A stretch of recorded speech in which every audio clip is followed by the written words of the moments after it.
Today on my channel, Planner Friends, I'm going to talk about and show you a few examples of ways you can engage in a Bible study, a faith study, without breaking the bank, and maybe different approaches, maybe to spark some of your faith and creativity and so forth. Turns out, from my comments, a lot of us find Bible study intimidating. We think we're doing it wrong. We think we don't know what we're doing. Well, we might not know what we're doing, but I have some tips and some tricks, so stay tuned. Hello, planner and faith friends. Welcome to my channel. I'm One Crafty Dolo, and I'm so happy to have you here with me today. If you're new to my channel, you're welcome to subscribe and tap the notification bell so you're notified. Generally speaking, I upload videos Wednesday evening and Friday evening and Sunday evening, all at 5 p.m. Pacific, 8 p.m. Eastern. One thing I do dedicate Sundays for is faith, all about faith on Sundays in some way, shape, or form. So if you're spending time with me today, welcome. Today I'm doing something a little different. I want to talk to you about those of you who are faith planning or Bible journaling, Bible study, whatever you want to do. I want to talk about other ways to have a faith-based study that expands what you're doing. So includes the Bible, but also there's other ways to approach it. So just to refresh, if you're new here, I have two faith planners. I've been using a binder now for over a year, since the Ash Wednesday of 2022. I had a second faith planner, which was a prayerful planner, and then this I changed into this one in April just to kind of simplify things a bit. And so I have two studies going. Now, let me show you what I've been doing because I'm switching it up. This I started right after Easter last year, so we're just about done with that. And this I finished. This was in my prayerful planner. So now the question is, what's next, right? What's next? When my son was confirmed, the pastor, it was funny. He was doing his sermon and he said, you know, the kid, he mentioned my son, and he's like, he asked me a question and I kind of went, oh no, now what? And he said to the pastor, well, I'm confirmed. What's next? And I thought that was great. What's next? Go to church. Follow your faith. So I want to give you some examples today of studies you can do that are biblical, but it's not just, and I hate to diminish it by saying just, it's not necessarily Bible journaling, but I just want to kind of uplift you a little bit and give you some other ideas. So I went into my closet, which I've been doing a lot lately, going through things. And yeah, so this, I'm going to show you, a lot of these came from Hobby Lobby, some from Amazon, some from the Daily Grace Co. In fact, let's start with this one. I picked up this little gem at Hobby Lobby, Too Blessed to Be Stressed, 3-minute devotionals. It's great. It's literally a 3-minute devotional, and it gives you a biblical passage. Then it gives you a little lesson and a prayer every day. Okay. And it tells you what it's about. And they're all different, from Matthew to Isaiah, to Romans, to Luke, to Psalms. I mean, it's just fearfully and wonderfully made. It's one of my favorites. So this little baby here is something, honestly, I think it was not even $4, maybe $3. It was on the clearance section where they have the books at Hobby Lobby. Something like this, you may think, oh, whatever. No, you can take this. Now, again, it is a Bible study of sorts, but it's topical and it's more than that. So what you could do is, in your faith journal planner, is write out the verse, okay? Because writing it out will help you remember it. It also gives you time to really ponder it. I know this from teaching. You remember far more what you write about instead of simply just reading, unless you have that type of memory. I do. I am a reader who I learn by reading. That's my reading style. However, writing just makes it that much better. So something like this, you can pick it up. I hope they still have it, but they do have a lot of these small little books. They even have them for teenage girls, which I really like. Okay. for young people to kind of steady them, because Lord, high school wasn't easy back in the day. I can't imagine it now. But take one of these, take a notebook or a planner or something, and start writing down, and then apply it to your own life. And you've got your own little study for under $4, plus your notebook and your pens, that you can do to guide you through. And again, this is topical, loved and lovely, a rich new identity, God sees you, no need for labels. You don't have to spend a fortune, is what I'm trying to get at in this whole thing. So there's that. Okay.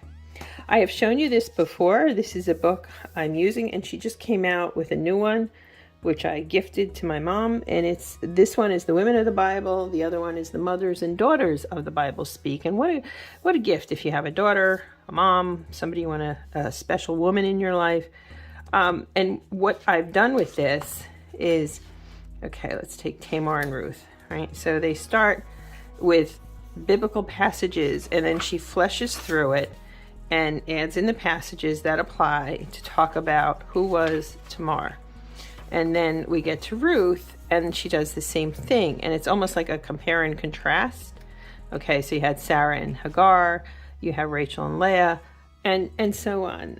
This is, I don't know the price, but I know if you're careful, you can get it. Sometimes it's 40% off. These are great books, and this is a study unto itself. And what a great Mother's Day gift for someone who's in faith in your life. I would highly recommend this one. And this is a great way to delve into your faith from a different lens. And so that's another option. I happen to really love Holly Girth's books and her studies. I've been a fan of her for years. I was on the launch team, which basically means I did free PR in exchange for her book on introverts. Full disclosure, but I wasn't paid for anything. But I'd been reading her for so long. Now this I have written in, okay? I wouldn't do that today. I wouldn't do that today. I would use a notebook instead of underlining or writing in it. She has places in here for you to write. But again, I would personally, in this time period, I would read it, I would write in something else. And this way, you can gift it to somebody else who may need it, or there's nothing to stop you from going back a few years from now and doing it again, because your perspective changes all the time, right? This is a similar book to that. Sarah Young has a number of wonderful devotionals. This is a really fine book.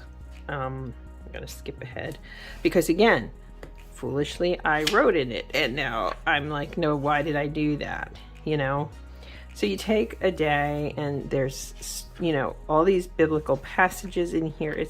It's really so well done. It's really well done. And this, I believe, is almost a full year, right? Yeah. It's a devotional journal. And so I would suggest any type of book like these, don't discount them in terms of your study. We make the mistake sometimes. We think, oh, I will just study my Bible, and then these I'll read, ex parte. I'll read them independently, a la carte. What I'm saying to you is, no, don't do that. I'm saying create studies out of these to go and complement. If you're thinking about, well, I don't know where to begin, I don't know how to start, neither did I. Let's be clear. I don't know what I'm doing, and I admit it. But here, these were great, okay, because again, this basically you had a verse, right? And you can see it's a workbook. So you had a verse there, and then a verse here, and all this place where you could write in. And I didn't do that. I learned after writing originally in it, I learned not to write into these things. Same with this one. This was great. I loved this study so much. It was just on the Sermon on the Mount in the Gospel of Matthew. And so I really, honestly, it took me months to get through this because I really picked it apart, trying to understand concepts like salt, and what does God mean by that? What did he mean by light? You're like a city unto a hill. What is Jesus saying to us? And this, oh gosh, this was so helpful to me. Going through a stressful time, I needed this. Well, these are the same in that they're a little different in terms of how they approach it, but there's a lot to be gained by these types of books.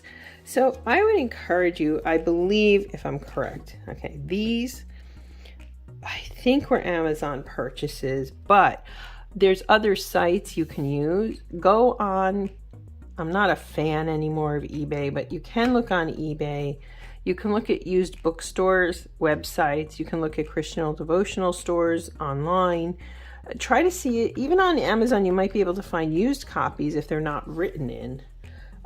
People maybe read them, journaled them somewhere else, and then there you have it. So I would encourage you, and like I said, these two were definitely Hobby Lobby, and this one being really an inexpensive way to do it. And what a great concept, right? These are 2 additional studies I had picked up from the Daily Grace Co., and they were $5 studies, I think. This is about anxiety, clearly, and this is about the Gospels and preaching it to yourself. They offer you all kinds of study suggestions, and they, intro.